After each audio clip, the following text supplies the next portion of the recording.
สบายดีลงน้ำท่าดินแดนเขาขาวสาวงามมามื้อนี้สิพามาเช็คอินสถานที่ที่น่าสนใจอยู่ลงน้ำท่าที่วัยรุ่นมักไปดื่มไปดริงกันหั้นนะบ่แม่นวัยรุ่นก็ไปได้เนาะมาเฮามาเริ่มสถานที่แรกกันเลย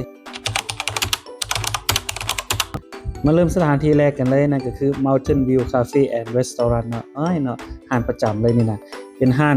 ตกแต่งสไตล์โมเดิร์นเนาะเป็นฟีลมินิมอลกระทัดรัดเนาะใครที่ว่ามักความเป็นธรรมชาติสามารถมานั่งชิลเนาะจิบกาแฟเบาๆสามารถกินเหล้ากินเบียร์ก็ได้คือกันเนาะ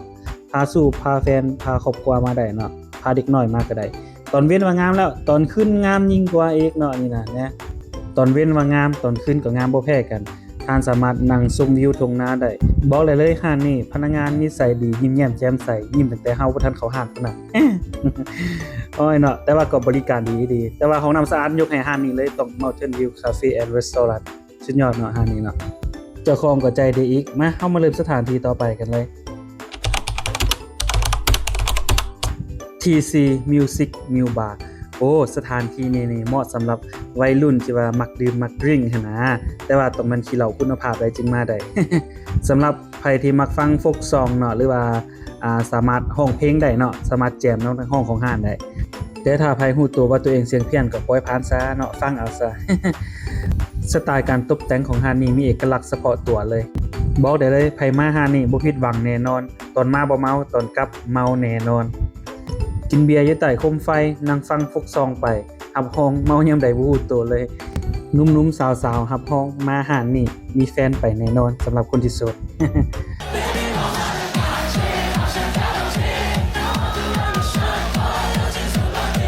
ไผมาลงน้ำท่าอย่าลืมมาแวะเด้อสถานที่จอดรถกว้างขวางมาเฮามาเริ่มห้านต่อไปกันเลยนาคาเฟ่แอนด์รีสอร์ทเป็นสถานที่ที่ท่านสามารถมานั่งชิลเนาะนั่งจิบกาแฟเบาๆสามารถดื่มเหล้าดื่มเบียร์ได้เช่นกันเนาะบอกได้เลยห้านนี้น่าสนใจหลายสำหรับใครที่มักธรรมชาติเนาะห้านเพิ่นสิอยู่กลางนาเลยนะเหมาะกับห้านเมื่อกี้นี่เลยเนาะนี่สวยสดงดงามเพิ่นจะเฮ็ดเป็นตุ๊บๆไปแต่ว่าอยู่ทางหน้าหันก็มีโซนทางในให้นั่งเช่นกันเนาะ This one's for you and me living out our dreams we're all right where we should be เข้ามาต่อกันที่สถานที่ต่อไปเลย White House Cafe and Bar เป็น Minimal Restaurant ตกแต่งสไตล์โมเดิร์นเหมาะเลยตอบโจทย์สำหรับคนที่มักนั่งจิบกาแฟเบาๆแนะนำห้างนี้เลย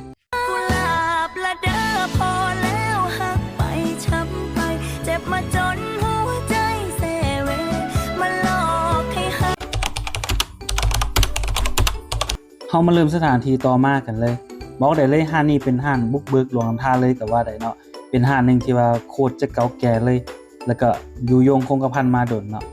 นั่นก็คือห้านแฟนไหมนั่นเองเนาะเดี๋ยวนี้เพิ่นตกแต่งสไตล์ไหมแล้วเนาะเพิ่นก็เฮ็ดคลองน้ำใส่เอาป่ามาปล่อยมีน้ำพุน้ำหยังเนาะ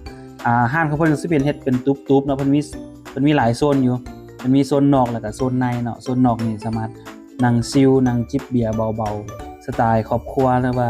เป็นหมู่เป็นคู่ก็ได้เนาะ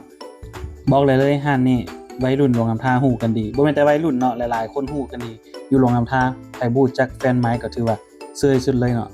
สถานที่ของเพิ่นตกแต่งได้งามหลายเนาะตัวนี้เป็นโซนนอกเนาะที่เฮาเห็นอยู่นี่เป็นโซนนอกมันจะเฮ็ดเป็นตุ๊บๆไปเลยโซนนอกโซนเป็นตุ๊บนี่จะอยู่ติดกับแม่น้ำเนาะ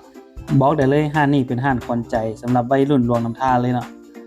เดี๋ยวนี้เพิ่นตกแต่งใหม่เนาะเพิ่นก็เอาปลามันยังมาปล่อยใส่เหมาะสำหรับเด็กๆเนาะเด็กน้อยมักมาเบิ่งเนาะเนี่ยตัวน้อยๆกินนี่แหละมักมาเบิ่งเนาะพาครอบครัวพาลูกพาหลานมาเบิ่งสามารถมาชมวิวปลาได้เนาะเป็นอีกจุดขายนึงที่สำคัญของห้านเลยก็ว่าได้เพราะว่าเด็กน้อยมักเบิ่งปลาได้เนาะเดี๋ยวสิให้เบิ่งวิวของห้านคร่าวๆ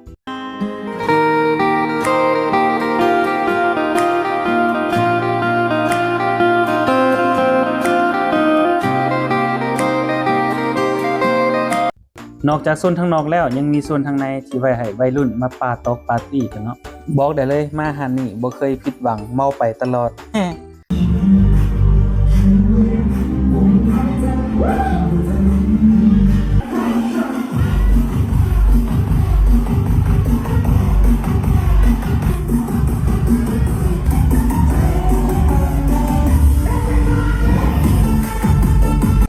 และสถานที่ต่อมาเป็นห้านอาหารเซฟโซนเนาะชื่อเก่าเพิ่นชื่อนกแก้วข้ามหั่นน่ะโอ้ยปานอยู่สิงคโปร์น่ะเห็นบ่สิงโตพ่นน้ำหั่นน่ะ